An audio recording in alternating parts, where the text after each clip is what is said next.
ना पूछो कि मेरी मंजिल कहाँ है, अभी तो सफ़र का इरादा क्या है।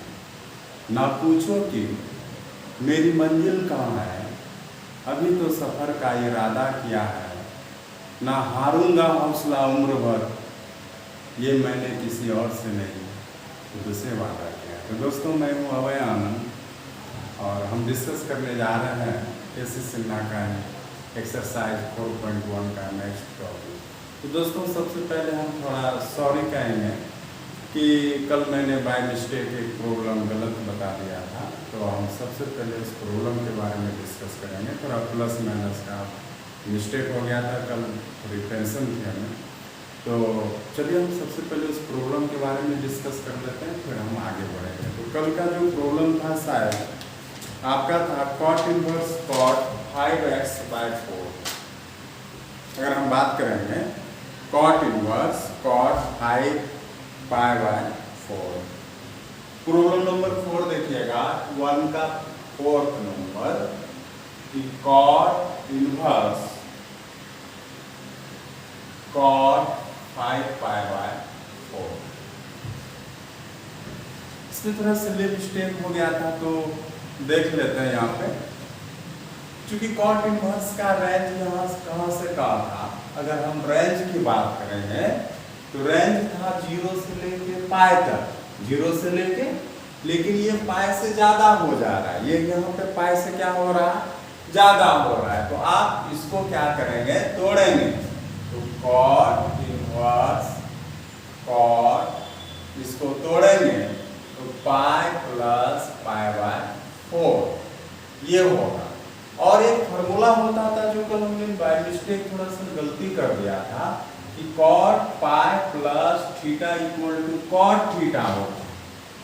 cot pi plus theta equal to क्या होता है, तो cot थीटा होता है। हाँ, कल हमने यहाँ पे माइनस लगा दिया था, क्योंकि ये थर्ड क्वाड्रेंट में जाएगा ना, ये जो जाएगा पाई प्लस थीटा, ये थर्ड क्वाड्रेंट में जाएगा। तो थर्ड क्वाड्रेंट में tan और cot किस में जाता है, प्लस में जाता है। हमने कल बाय मिस्टेक यहाँ पे माइनस कर दिया था, तो कोई बात नहीं है, आज हम सुधार लेंगे। और अगर देखा जाए तो थीटा की जगह यहाँ कितना मान रखेंगे, π/4 रखेंगे। थीटा की जगह यहाँ पे क्या मान रखेंगे, तो π/4 रखेंगे। तो π/4 अगर रखते हैं तो यहाँ पे देखिएगा कि cot इनवर्स cot तो हो जाएगा आपका क्या, तो π/4 हो जाएगा, है कि नहीं है। क्योंकि cot थीटा देता है, cot pi plus theta equal to cot theta देता है। तो थीटा की जगह π/4 रखेंगे तो cot π/4 हो गया। अब यहाँ से अगर हम बात करेंगे तो cot इनवर्स cot कैंसिल, तो डायरेक्ट कितना हो जाएगा, π/4। हाँ, एक माइनस की वजह से हमारा प्रॉब्लम गलती था। तो चलते हैं, आज हम फिर अगले क्वेश्चन पे चलेंगे। तो प्रॉब्लम नंबर 2 हम डिस्कस करेंगे आज।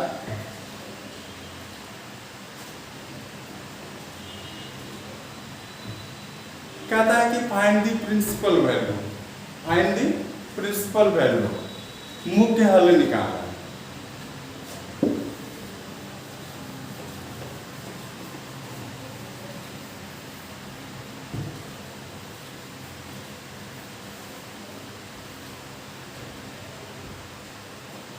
Find the principal value.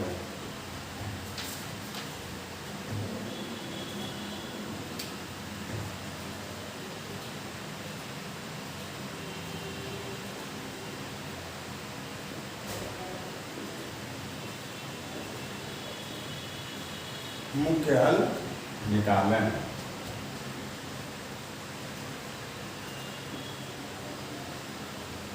याद करें सेकेंड नंबर प्रॉब्लम।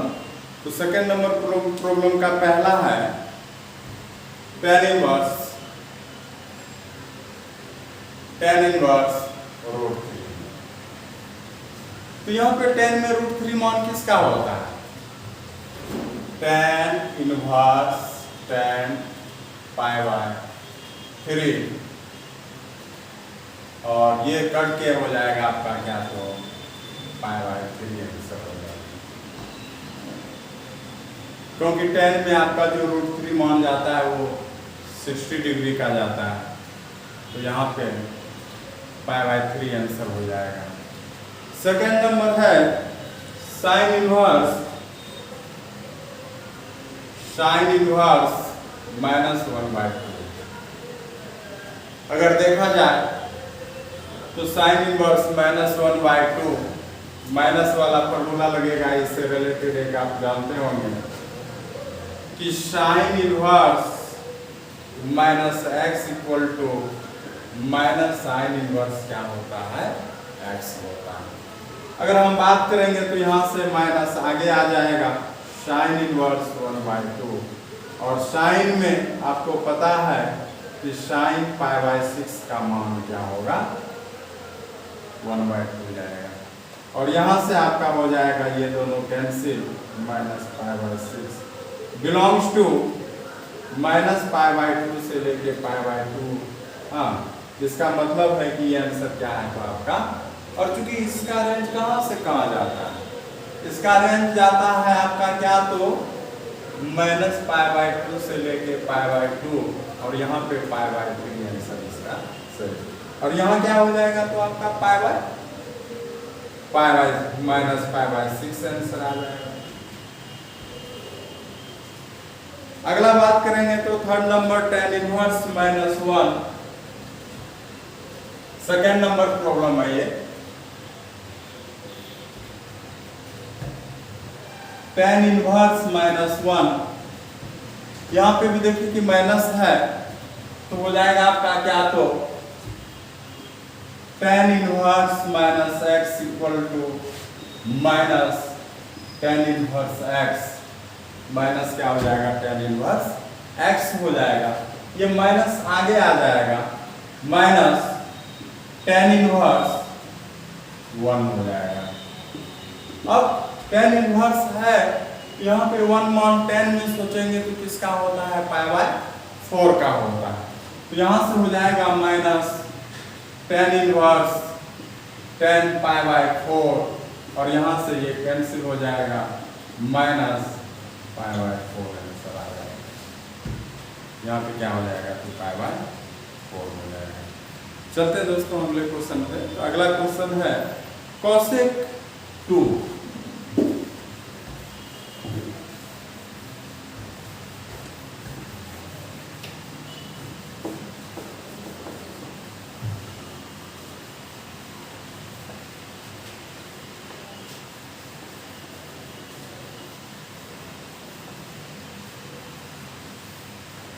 बात कर रहे हैं cosec इनवर्स 2 का, फोर्थ नंबर cosec इनवर्स 2। तो बहुत सिंपल है कि cosec में मान 2 का किसका जाएगा, तो ये π/6 होगा, 30 डिग्री का जाएगा। अगर cosec का मान याद नहीं है तो सोचिए कि साइन को कम से कम याद रखिए।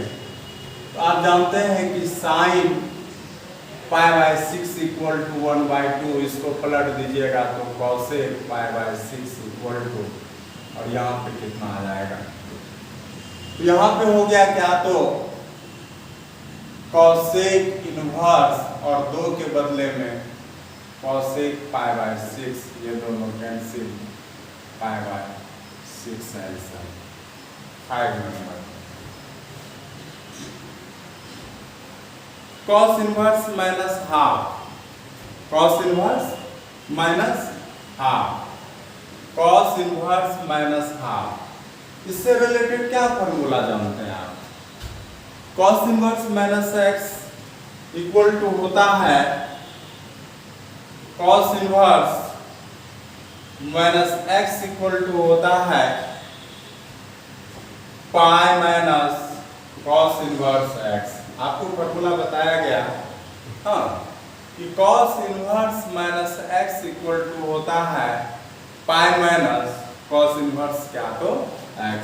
यहाँ से अगर हम बात करेंगे तो क्या तो यहाँ पे हो जाएगा पाई माइनस cos इनवर्स 1/2, क्या हो जाएगा cos inverse 1/2, pi minus cos inverse 1/2 है, तो कॉस इनवर्स 1/2 मान जो होगा कितना का आएगा? तो कॉस में 1/2 मान 60 डिग्री का होता है, तो हो जाएगा कॉस π/3 और यहाँ से कैंसिल पाई माइनस π/3 आंसर हो जाएगा 2π/3। आगे अगर हम बात करते हैं, 5 हो गया 6 number, cos inverse √3/2। 6 number cos inverse √3/2, cos inverse √3/2। तो कॉस में √3/2 मान किसका होता है? π/6 का होता है।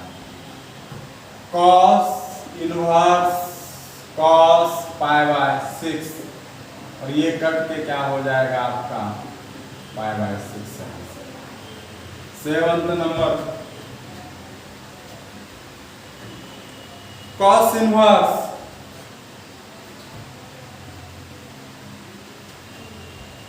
cos 2π/3। देखिए दोस्तों, यहाँ पे रेंज हमेशा याद रखेंगे।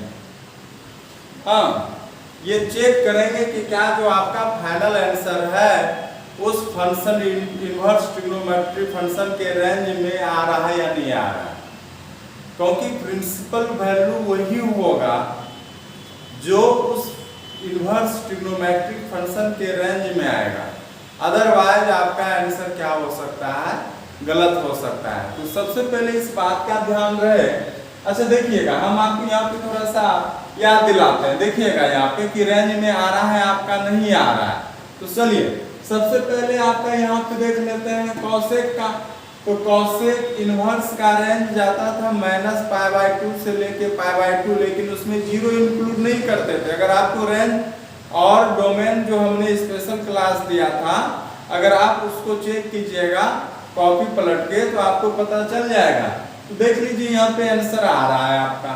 कॉस इनवर्स का रेंज कहाँ से कहाँ जाता था? याद कीजिए, कॉस इनवर्स का 0 से लेके कहाँ जाता था? रेंज यहाँ पे 0 से लेके कहाँ जाता था? पाई जाता था। याद कीजिएगा। हाँ, तो यहाँ पे देखिए कि 2π/3 0 से लेके पाई के बीच में गया। आप चेक कीजिए वहां पे।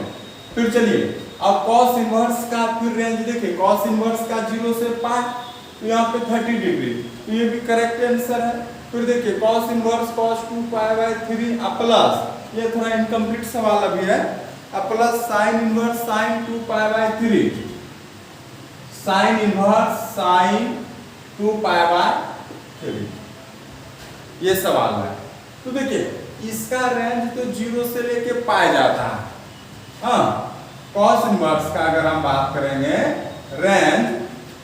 रेंज की अगर हम बात करेंगे, तो कॉस इनवर्स का x का रेंज कहां से कहां जाता था?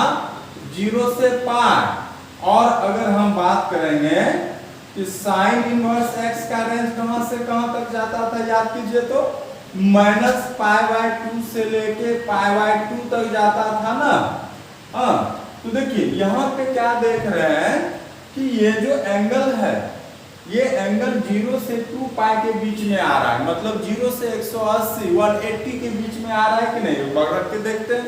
यहाँ पे 180 डिग्री रखे, पाई का मान, तो ये 120। चलिए ये तो रेंज में आ गया। तो अगर ये रेंज में आ गया तो कॉस इनवर्स कॉस आपस में कैंसिल हो जाएगा, एक इनवर्स एक मेन फंक्शन आपस में कैंसिल हो जाएगा।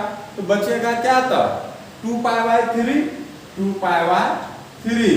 लेकिन यहाँ पे अगर 120 आता है, 120 आता है, तो क्या आप बताइए क्या यहाँ पे रेंज में है? क्या साइन इनवर्स के रेंज में है? नहीं है। अगर वो इस कंडीशन में जब रेंज में नहीं है, तो उस समय आप डायरेक्ट यहाँ पे नहीं कटा सकते हैं। तो उस समय इसको थोड़ा सा बदलना पड़ेगा। तो आपका देखिए न्यूमरेटर पार्ट क्या है? छोटा है ना। तो छोटा रहता था तो माइनस करते, तो याद कीजिएगा कि साइन इनवर्स साइन क्या तोड़ेंगे? तो पाई माइनस π/3। कल भी इस तरह का सवाल आया था। देखिए तोड़ने का तरीका था पाई माइनस π/3। 3, तो पाई 3 pi minus pi 2 pi by 3 दिया कि नहीं दिया। अब इस प्रकार से हम क्या कर सकते हैं, देखिए साइन पाई माइनस थीटा, तो याद कीजिएगा sine pi minus theta equal to sine theta होता है। तो यहाँ से 2 पाई बाई 3 प्लस अब साइन इनवर्स यहाँ से हो जाएगा साइन पाई बाई 3। अब ये कैंसिल हो जाएगा 2 pi by 3 plus pi by 3। अगर देखा जाए तो 3 पाई कट के कितना हो जाएगा, पाई आंसर हो जाएगा। इस तरह के प्रॉब्लम में कितना आ गया आंसर, पाई आ गया दोस्तों। तो बहुत सिंपल था, इस तरह का आपका ऑब्जेक्टिव क्वेश्चन है। लॉन्ग क्वेश्चन के बारे में हम डिस्कस अभी नहीं कर रहे हैं, अभी हम ऑब्जेक्टिव क्वेश्चन के बारे में डिस्कस कर रहे हैं। कोई भी प्रॉब्लम हो इस तरह का तो ये ऑब्जेक्टिव क्वेश्चन भी पूछा जाएगा और निश्चित तौर पे आपका ऑब्जेक्टिव क्वेश्चन सॉल्व होना चाहिए, चाहे जो भी पूछ दे।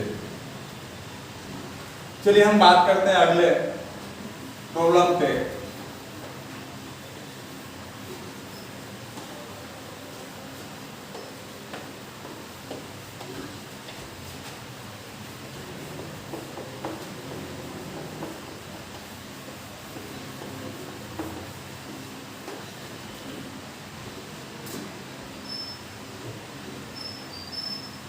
Third number, evaluate the following.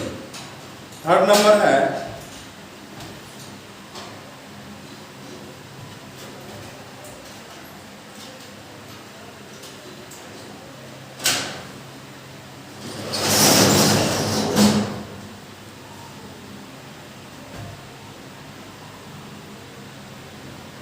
The following.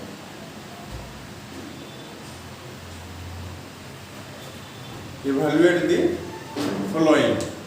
अब पहला प्रॉब्लम देखिए, इसमें क्या है, थर्ड नंबर प्रॉब्लम है।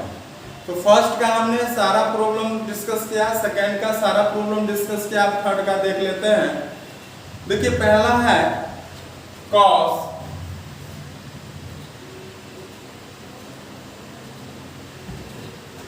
tan inverse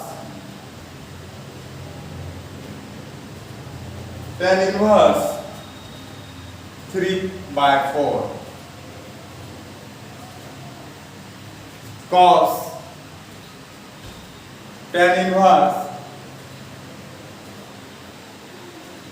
3/4। तो दोस्तों अभी तक जो प्रॉब्लम हम लोग बनाते आ रहे थे उसमें ऐसे एंगल आ रहे थे जिसका मान हमको पता होता था, लेकिन यहाँ पे जो आपका 3/4 आया है, क्या इसका मान आप निकाल सकते हैं। अब ऐसे कंडीशन में जब आपको नहीं पता है कि इसका मान कितना होगा, तो आप ट्रायंगल लॉ अप्लाई करेंगे, त्रिभुज वाला नियम अप्लाई करेंगे। तो देखिए यहाँ पे सबसे पहले पहला स्टेप क्या करेंगे, इसको आप मान लेते हैं। मान लीजिएगा tan inverse 3/4 equal to theta. क्या मानिएगा, तो tan inverse 3/4 equal to theta. तो यहाँ पे देखिए हो जाएगा आपका क्या, तो 3/4 इक्वल टू क्या हो जाएगा, tan थीटा। 3/4 इक्वल टू क्या हो जाएगा, tan थीटा। अब देखिए दोस्तों यहाँ पे आपको पता है किसी भी ट्रायंगल में याद कीजिएगा कि किसी भी ये क्या होता था, याद कीजिएगा ये P होता था, ये क्या होता था, B होता था, और ये क्या होता था, H होता था। भली बात ही आप जानते होंगे इसको। हाँ, अब देखा जाए तो यहाँ पे P/B tan थीटा है ना, तो परपेंडिकुलर बाय बेस होता था, लंब बाय आधार होता था। तो अब P का मान कितना चला जाएगा बताइए, तो 3 चला जाएगा, और B का मान कितना चला जाएगा, 4 चला जाएगा। तो H का मान आप निकाल सकते हैं। हाँ, P² प्लस B² हो जाएगा H²। तो यहाँ से देखा जाए तो 9 + 16 25 का रूट करेंगे तो यहाँ से कितना आ गया, तो बात समझ में आया कि नहीं आया।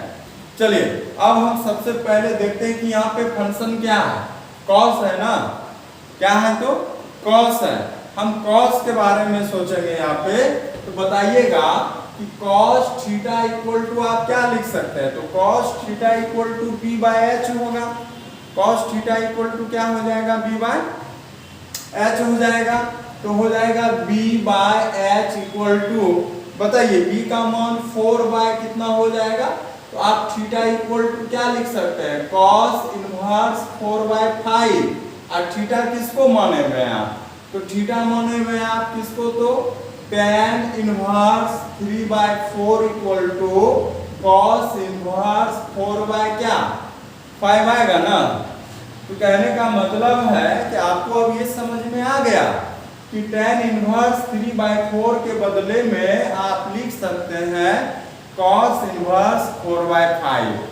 बात समझ में आई कि नहीं। तो अब हमारा प्रॉब्लम देखिए अब सॉल्व हो जाता है। प्रॉब्लम क्या है हमको कि cos inverse tan inverse 3 by 4 यही है। अब देखिएगा यहाँ पे tan इनवर्स 3 बाय 4 के बदले में आप क्या लिख सकते हैं, cos इनवर्स 4 बाय 5 लिख सकते हैं। तो यहाँ से हो जाएगा cos और यहाँ से हो जाएगा cos इनवर्स 4 बाय 5। हाँ, अब cos और cos इनवर्स आपस में कैंसिल हो जाएगा, तो फाइनल आंसर क्या हो जाएगा दोस्तों, 4 बाय 5 हो जाएगा। इस प्रकार से हम डिस्कस किए। चलिए दोस्तों हम अगला प्रॉब्लम को डिस्कस करते हैं, सेकेंड नंबर प्रॉब्लम। उम्मीद करते हैं कि आप सभी को समझ में आ रहा होगा। थोड़ा मेहनत का जरूरत है। और आपको बता दें कि जब क्लास ओपन होगा तो हम एनसीईआरटी बुक लेके वहीं से शुरू करेंगे जहाँ तक अभी तक खत्म हुआ था। तो बाकी अभी जो आपका ऑनलाइन क्लास चलेगा ये केसी सिन्हा का ही बैच का चलता रहेगा और आप लोग सब पूरी पढ़ाई करते रहिए। पिछला बार भी बहुत सारा क्वेश्चन आपका आया हुआ था केसी सिन्हा बुक से। तो हम तो चाहते हैं कि प्रत्येक बच्चे अच्छे से केसी सिन्हा बुक को पढ़े और अच्छे से नंबर उठाइए आप लोग। हाँ, गलत अफवाह पे मत विश्वास कीजिए। क्वेश्चन यहाँ से आएगा वहाँ से आएगा। हाँ, नॉलेज से बढ़ के कुछ भी नहीं है बड़ा, इसलिए क्वेश्चन कहीं से भी आए अगर आप जान रहे हैं तो आप निश्चित तौर पर सवाल बनाएंगे। हाँ, कुछ ऐसे प्रयोग टीचर होते हैं जो कि पढ़ाना कम और डकियासुनी बातों पे ज़्यादा विश्वास करते हैं और ऐसे के झांसे में आप लोग आके ज़िंदगी बर्बाद कर लेते हैं। चलिए कॉस बात कर रहे हैं सेकंड नंबर का, थर्ड का ही cos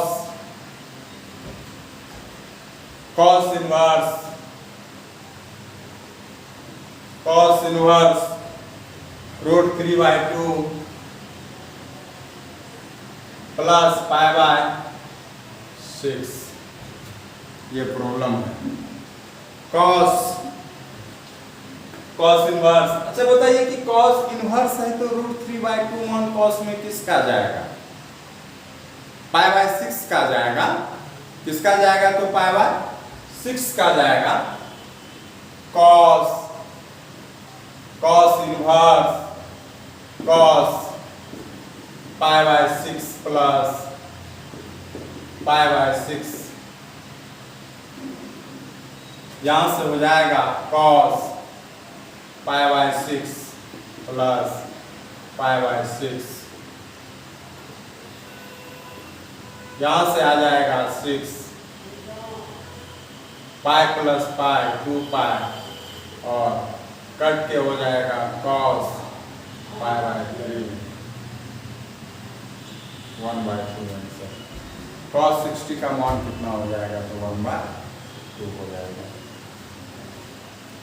चलिए हम अगला प्रॉब्लम डिस्कस करते हैं, थर्ड नंबर।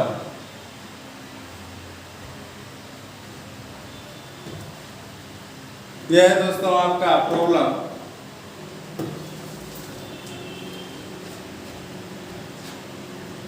टू आर्क, आपको पहले विकल्प भी हम बताए हुए थे कि आर्क अगर रहे तो वो इनवर्स में बदल लेंगे। हाँ, तो प्रॉब्लम आपका मिस्टेक नहीं होना चाहिए। Two arc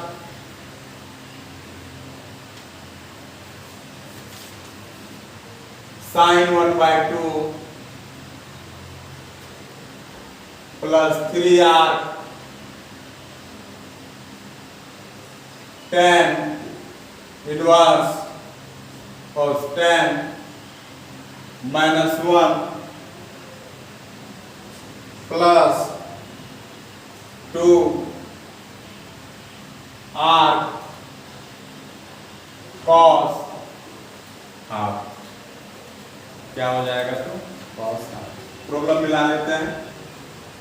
2 arc sine 1/2 2 arc tan -1 plus 2 arc cos half. सही है। देखा जाए तो आर्क इनवर्स फंक्शन ही होता था।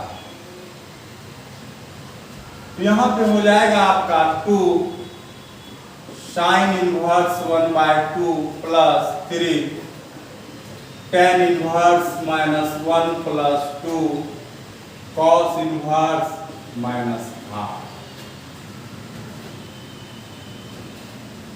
लाइट आ रहा होगा। 2 cos इनवर्स -हाफ। अब देखा जाए तो यहां पे हो जाएगा आपका क्या तो 2 साइन इनवर्स में 1/2 मान किसका होता है? साइन इनवर्स में 1/2 मान π/6 का होता है। तो डायरेक्ट मान लिख दे रहे हैं कि इसका मान कितना हो जाएगा π/6।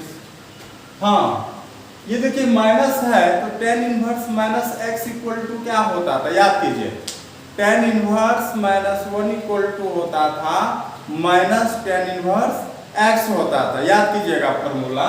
तो ये माइनस आगे आ जाएगा तो -3 इंटू और tan इनवर्स में तब यहाँ चूंकि माइनस आगे आ गया तो यहाँ बचा 1। तो 1 मान किसका होता था? tan इनवर्स में 1 मान होता था आपका π/4 का होता था। तो यहाँ पे क्या हो जाएगा 3 इंटू क्या π/4 प्लस 2 इंटू, अब देखिए cos इनवर्स -हाफ है ना, तो यहाँ पे फॉर्मूला लगेगा कि पाई माइनस cos इनवर्स हाफ, है कि नहीं है? यहाँ से हो जाएगा कैंसिल हो जाएगा ये, तो π/3 minus 3π/4 plus 2 into pi minus. अब बात करेंगे कि cos इनवर्स में 1/2 मान किसका होता है? cos इनवर्स में 1/2 मान π/3 का होता है, π/3 का, क्योंकि cos π/3 इक्वल टू कितना होता है तो हाफ होता है। cos π/3 इक्वल टू क्या होता है? हाफ होता है। तो π/3 और यहां से हो जाएगा π/3 माइनस 3π/4 प्लस, अगर देखा जाए तो हो जाएगा 2 इंटू 2π/3 π/3 माइनस 3π/4 प्लस हो जाएगा 4π/3। हाँ, लघुत्तम ले लीजिए, एलसीएम ले लेंगे तो हो जाएगा 4 तिया 12, 4 तिया 12। तो फिर यहां से हो जाएगा आपका कितना तो 4π माइनस यहां से हो जाएगा 9π और फिर हो जाएगा यहां से प्लस